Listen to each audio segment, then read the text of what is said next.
Contractors need to shift their messaging from, we'll audit your books, to we help spot specific risk before it turns into compliance issues or compliance failure. Winning isn't about being the cheapest. It's really about being the safest choice, because the work under this NAICS code is very critical. That's powerful, Reina. For the companies listening, especially the small businesses, this NAICS is not about volume bidding, but it's about cultivating long-term trust. Build with specificity. Don't say accounting system.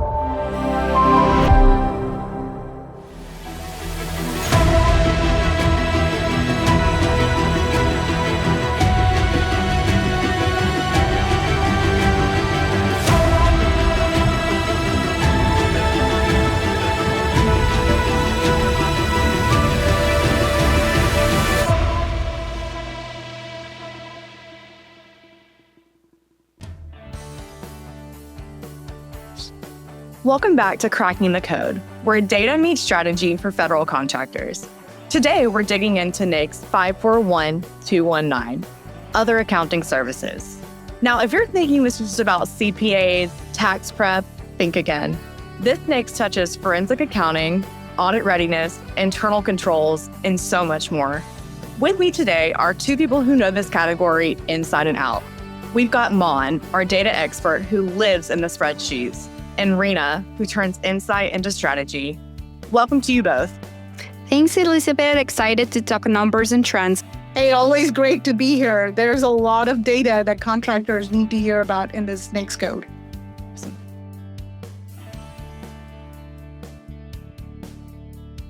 Guys, I want to jump right in here. Mon, can you set the foundation for us? What exactly falls under NAICS 541219? Is this just back office accounting? Oh, no, it is far from it. This NAICS covers a variety of services like forensic accounting, compliance audits, internal control evaluations, even budget execution support in some cases. It is all about financial transparency and risk mitigation. If we take the description of GSAE library for NAICS code 541219, it describes it in terms of budget formulation and execution support, transaction analysis, and financial operations optimization. That actually tells us there's a steady demand for deep dive into accounting systems and process improvement across federal finance functions. Wow, that's so interesting. So, Mon, who uses these services the most? Almost every agency, but we've noticed a demand from agencies with large, complex budgets or grant-making responsibilities. Think about defense, DHS, HHS, State Department, any place where money changes hands in high volumes and the risk of mismanagement is real. Yeah, right. And that's what makes this NAICS code highly specialized. If you're a small firm with audit experience or familiarity with financial regulations, you can really stand out under this NAICS code.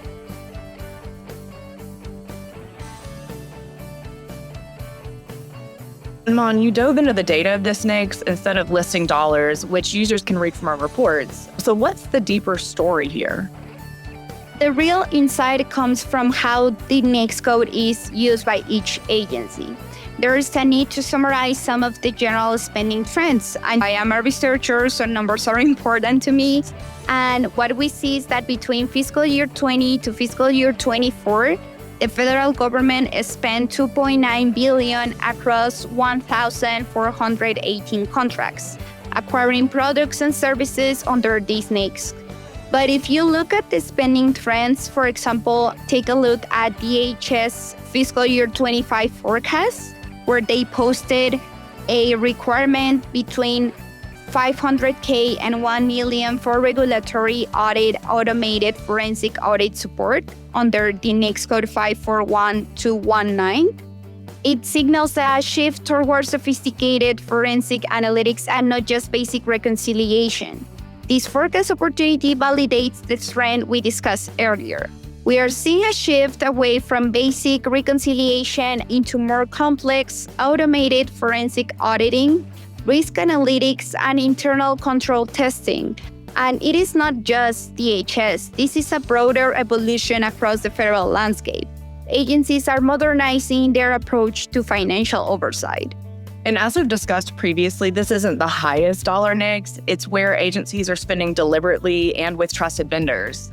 So what we're seeing isn't more oversight, it's smarter oversight, where agencies are investing in tech-enabled, forward-looking financial controls rather than relying solely on historic review. Yeah, that's the strategic signal here. This NAICS is evolving from transactional support to insight generation, which has always been the real intent. But you're seeing that more and more into the way the contracts are being competed. Contractors need to shift their messaging from, we'll audit your books, to we help spot specific risk before it turns into compliance issues or compliance failure. That's the sweet spot. When the need isn't just financial compliance, but operational excellence. Contractors who frame their capabilities as enabling smarter budget decisions are speaking the agency's language. My recommendation, use language like financial transparency partner or financial integrity solutions provider in your BD collateral. It resonates more than we provide bookkeeping support. And just dig deeper, DoD uses these NAICS to acquire ERP reconciliations and internal control audit services. But what it is important is that DoD buys using multiple task orders, not just single awards across their branches. That means they are turning to these NAICS on and on, signaling long-term programmatic reliance. What's particularly interesting is how State Department integrates these services with its Office of U.S. Foreign Assistance resources. They rely on external accounting expertise to ensure that the funds dispersed through USAID or multilateral programs are being used effectively, and they're aligned with the diplomatic goals, meeting internal control objectives. So this elevates 541512 from operational support to governance function. And the use of multiple task orders, as Mon mentioned earlier, repeat business, and all signals that agencies are looking for continuity, trusted partners, and strategists that have learned their mission, their agencies, their history, their political shifts. They know what has happened in the past. So this NAICS code is, as we said, not about high volume, but it is definitely about high trust. Contractors often work in decentralized environments. They must have rigorous internal compliance frameworks, cross-border reporting experience, and deep understanding of OMB circulars or the Foreign Assistance Act. And when it comes to supporting the agencies, right, and it's not just State Department, it's DoD and some of the other agencies that follow the same pattern. Well, and Rena, the common thread seems to be wherever the money is risky or mission critical, that they need someone senior and trusted to keep it in check. Exactly. But each agency uses that trust differently. Forensic systems at DHS, operational audits at GSA, DoD, aid compliance at Department of State. But contractors should be building playbooks that reflect those differences. Don't just say generic accounting in your capability statements that speak to that agency-specific language. What is their mission? What do they use this NAICS for? Use examples, proof points, and capture strategy. Highlight your understanding of enterprise financial systems, not tools, but the entire systems.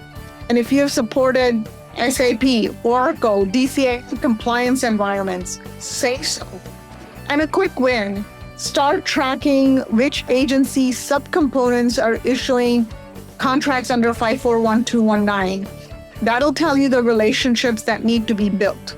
Agencies don't rotate vendors under this NAICS code often. They reward familiarity and discretion. And I also want firms to internalize this. Under 541219, winning isn't about being the cheapest. It's really about being the safest choice, because the work under this NAICS code is very critical. The team that agencies know won't miss a red flag in the numbers. That's how you win once, and then you keep winning. You've built trust with that agency. And also build your past performance case studies around outcomes. Don't just say you performed audits. Say you uncovered, I'm using it as an example, $2.1 million in duplicate payments, or helped an agency get a clean audit the first time in 3 years. Tell your impact story. That's what is important. That's powerful, Reina. And so for the companies listening, especially the small businesses, this NAICS is not about volume bidding, but it's about cultivating long-term trust.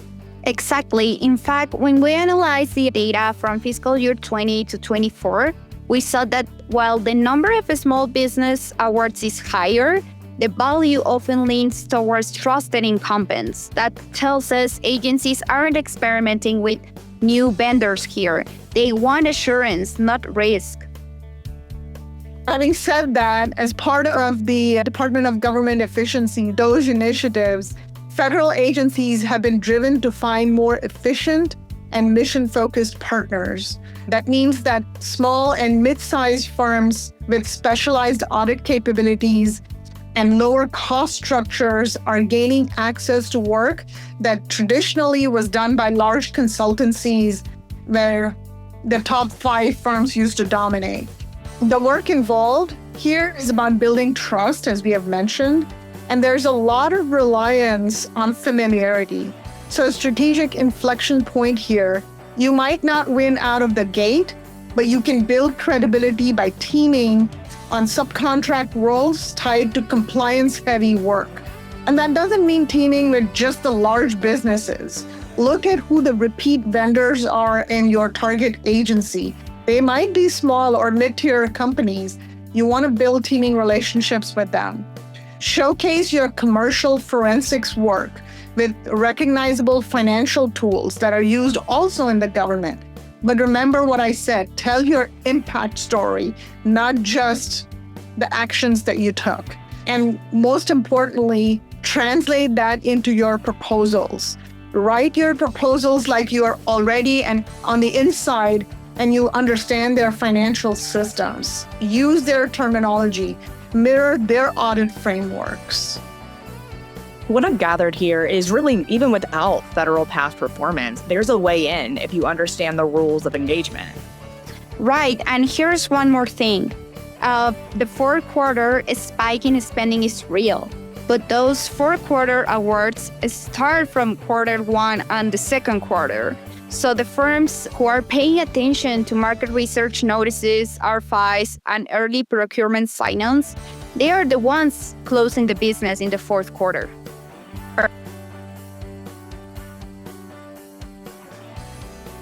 All right, guys, I want to shift into action mode here. Reina, what does a smart capture strategy look like under this NAICS? Yeah, I'll talk about a few things here, but before I shift, I want to pick up on what Mon just said. Q4 spending, you have built it in Q1 and Q2. We are in fourth quarter of fiscal year 25. Q1 of fiscal year 26 is about to start soon. So reach out, make sure that you have that game plan in place and we can help you with that. But coming back to your question of what are the smart capture strategies that companies should look at under this NAICS code, I'll share 3 things with you. Build with specificity. Don't say accounting system or accounting support. Talk about the impact, as I've mentioned previously. Talk about, what improper payments did you identify in post-award grant reconciliation, for example, or A123 internal control audits in a shared service environment that you've provided. Show the numbers. Numbers and quantified data is everything when it comes to demonstrating trust in this under this NAICS code. Number 2, map funding to mission. For example, at the Veterans Affairs, talk about veteran trust fund stewardship. For DHS, it's about fraud analytics tied to disaster relief or border security. So understand what it is that you are selling, who you're selling to, and talk their language. And number 3, own your tools. If you have worked in using tools such as Oracle, SAP, Momentum, whatever the agency's preferred technology stack is, if you have that experience, say so. A lot of times we see companies take that for granted, but these are important. Agencies don't want to train you in how to use their technology and their tech stack. They want you to come ready to hit the ground running. That's a masterclass right there. And here's the fourth pillar, contract vehicles. This NAICS lives on GSA Mass, 8 stars, and agency-specific BPAs. If you are not on the right contract vehicles, you are invisible, even if you are qualified.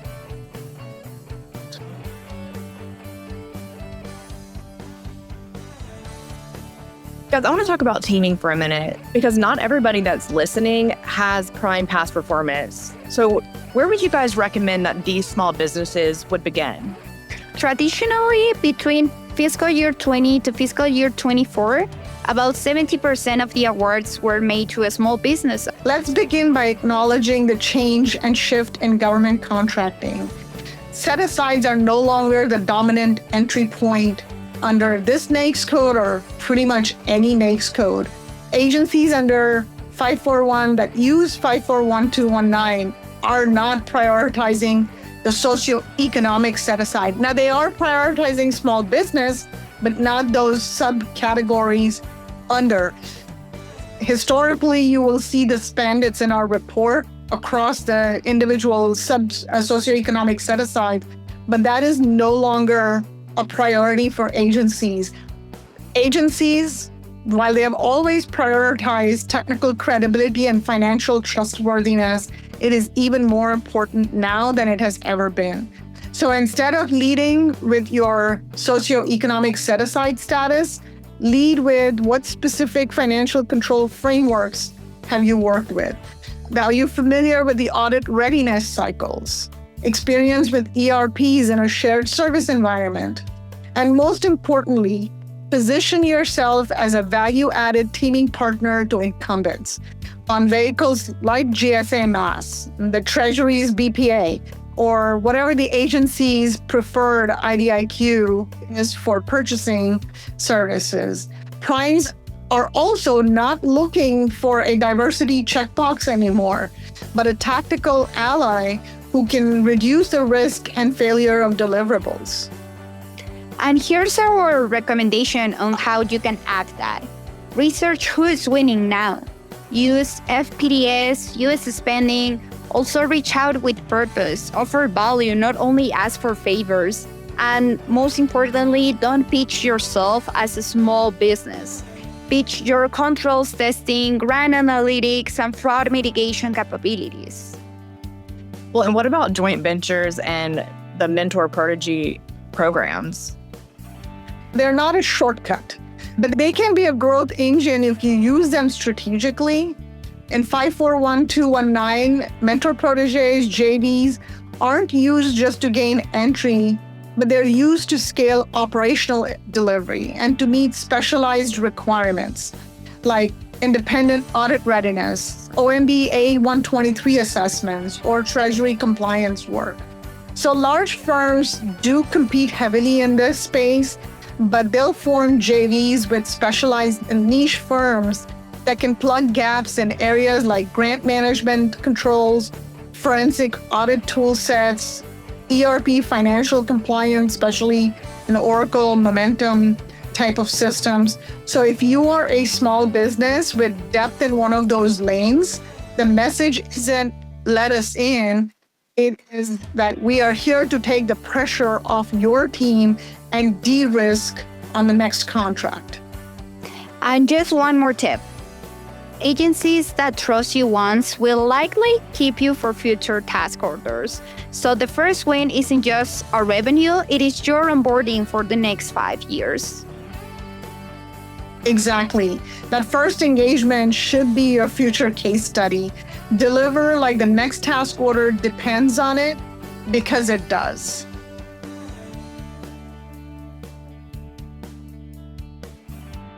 This has been a fantastic discussion. Before we wrap up here, I wanted to ask you both, what is the single most important thing that you would want your listeners to hear and walk away from when it comes to NAICS 541219?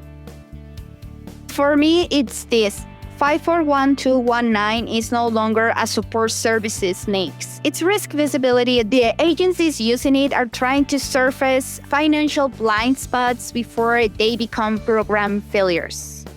So if you understand the systems, the controls, and the compliance pressures behind the scenes, you are already ahead. And to build on that, firms need to stop positioning themselves as accountants and start positioning themselves as financial integrity partners. The winners in this space aren't just the lowest bidders. They are the ones who can demonstrate insight, continuity, and best judgment. If you want to break in and expand, look at what mission your audit services support, what enterprise systems you integrate with, and what measurable risks you are helping agencies reduce. So don't just tell the story of what you do, tell the story of what they can avoid by choosing you. Well said. And to everybody listening, if 541219 is part of your growth strategy, this is not the time to stay generic. This is the time to specialize, tailor, and show your agencies why that your expertise are not just useful, but they are necessary. Thank you, Mon, and thank you, Rena, for joining us today. And thank you for everyone who's tuned in. Don't forget to check out the full 541219 report at bidexecs.com for more insights. We'll see you on the next episode of Cracking the Code.